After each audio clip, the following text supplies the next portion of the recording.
Nota N18, nueva, la usura es el único medio capaz de derrotar cualquier imperio.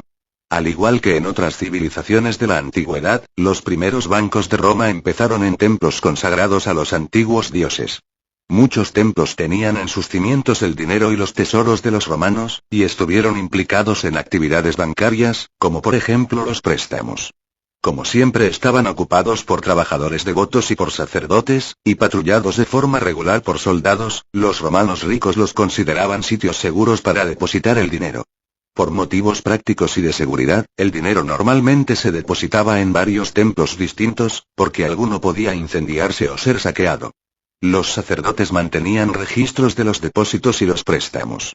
Los templos no pagaban intereses por los depósitos, pero sí que los cargaban en los préstamos, y también realizaban cambios y validaciones de divisas.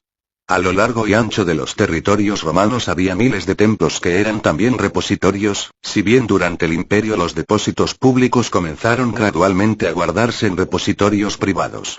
El templo de Saturno, en Roma, era la sede del aerarium, el tesoro público de Roma. Algunos templos, como el de Juno Moneta, también eran centros de acuñación. Los cambistas romanos, los argentari y el desarrollo comercial en el Mediterráneo y la expansión hacia nuevos mercados exteriores, entre los siglos III AC y III BC, trajeron consigo el crecimiento de la banca en el mundo romano. Aparte de los templos, los cambistas ubicados en las tiendas y casetas del foro también realizaban actividades bancarias y su rol ganó importancia con el desarrollo del comercio. Los cambistas vinieron precedidos por los trapecites, del vocablo griego trapeza, que significa mostrador, que llevaban a cabo transacciones bancarias en oficinas contables en el cio. El término griego fue reemplazado posteriormente por los latinos argentari y mensari, de mensa o banco en latín. Los argentari llevaban a cabo múltiples transacciones. Depósitos, préstamos, participaban en subastas, determinaban el valor de las monedas, y detectaban las falsas, y ponían en circulación el dinero de nueva acuñación. Tres tipos de personas realizaban las actividades bancarias en Roma: los argentari, los mensari y los numulari. Los argentari, también llamados argentea y mensae exercitores, argenti distractores o negociatores stipis argentariae, eran ciudadanos libres, que ejercían su actividad a título particular, independiente del Estado, y pertenecían a un gremio que solo aceptaba un número limitado de miembros. Su principal función era el cambio de divisas extranjeras por las romanas, permutatio.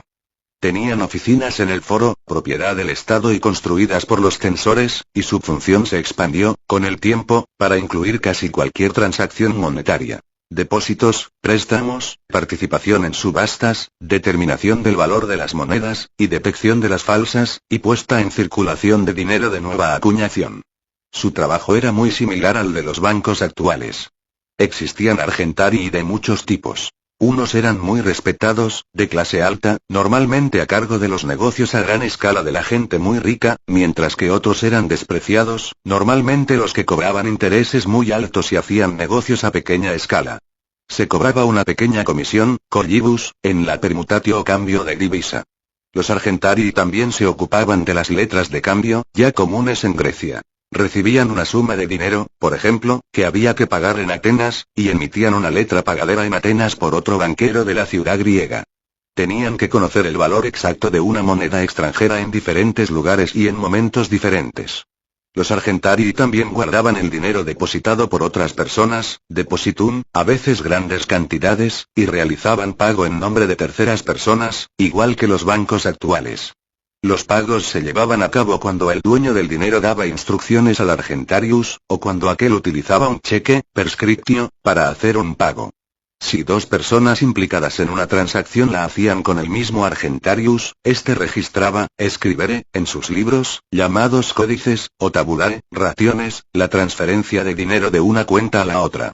Esos registros se consideraban documentos de gran valor y se utilizaban en los tribunales de justicia como evidencia incuestionable. Cuando el dinero simplemente estaba depositado, el argentarius no pagaba intereses y el dinero se llamaba vacua pecunia. Pero cuando se depositaba a cambio de un interés abonado por el argentarius, este podía utilizarlo en otras transacciones lucrativas, por ejemplo, prestarlo a otras personas. Los argentari participaban en subastas públicas y en transacciones comerciales. Casi siempre estaban presentes en las subastas y actuaban en nombre de otras personas, recibían los pagos y registraban a las partes implicadas, las transacciones, los artículos vendidos y su precio. En las transacciones comerciales, actuaban como agentes de cualquiera de las partes, vendedora o compradora, y podían tomar parte en la venta de todo el patrimonio de una persona. Casi siempre estaban presentes cuando había que hacer pagos importantes. También determinaban el valor de las monedas extranjeras y comprobaban su autenticidad, probatio numorum. Durante el imperio, los argentarii también estaban obligados a adquirir a las cecas las monedas de nueva acuñación, solidorum venditio, y hacerlas circular entre el público.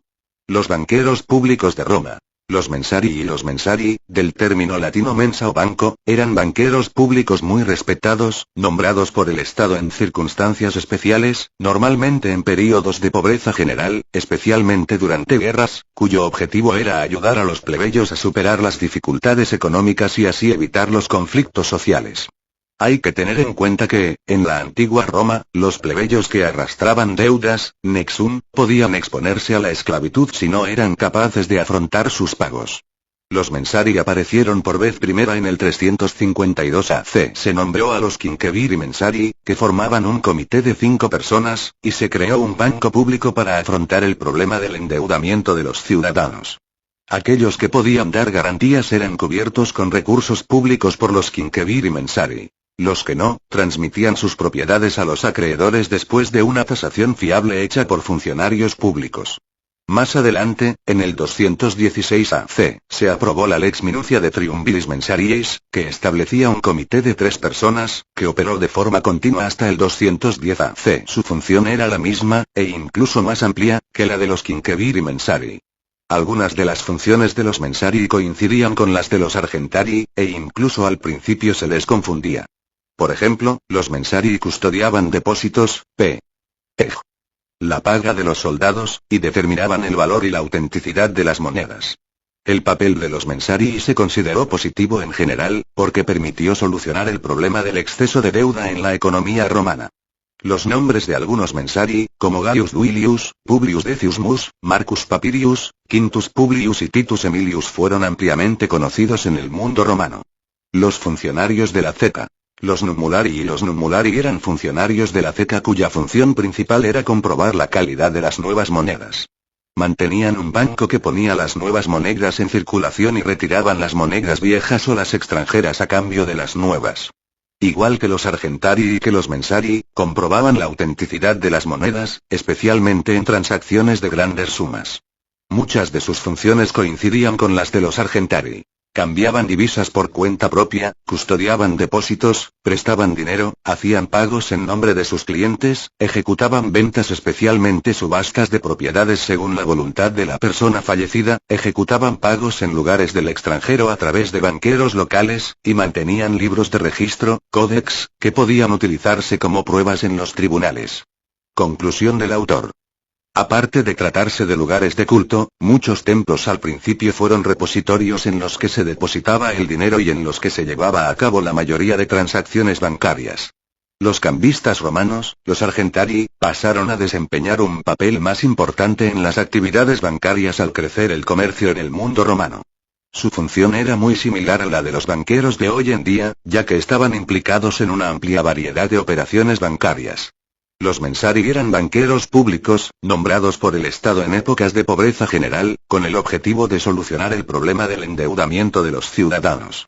En cierto modo eran similares a los bancos malos creados en la actualidad, a menudo con fondos públicos, para resolver el problema de los créditos basura. Los numularii eran funcionarios de la ceca y su principal función era la puesta en circulación de nuevas emisiones de moneda, algo de lo que se ocupan también los bancos actuales. En conclusión, son destacables la gran difusión del crédito y la complejidad y desarrollo de las operaciones bancarias en el mundo romano. La banca contribuyó en gran medida al desarrollo del comercio y a la creación de riqueza en la antigua Roma. Autor. Víctor Labate. Mi conclusión. La evolución del sistema bancario privado en el Imperio Romano, provocó la decadencia y finalmente, la muerte del glorioso imperio. El usurero internacional festeja y rememora estos logros con nombres de algunas de sus instituciones bancarias e imágenes en sus billetes.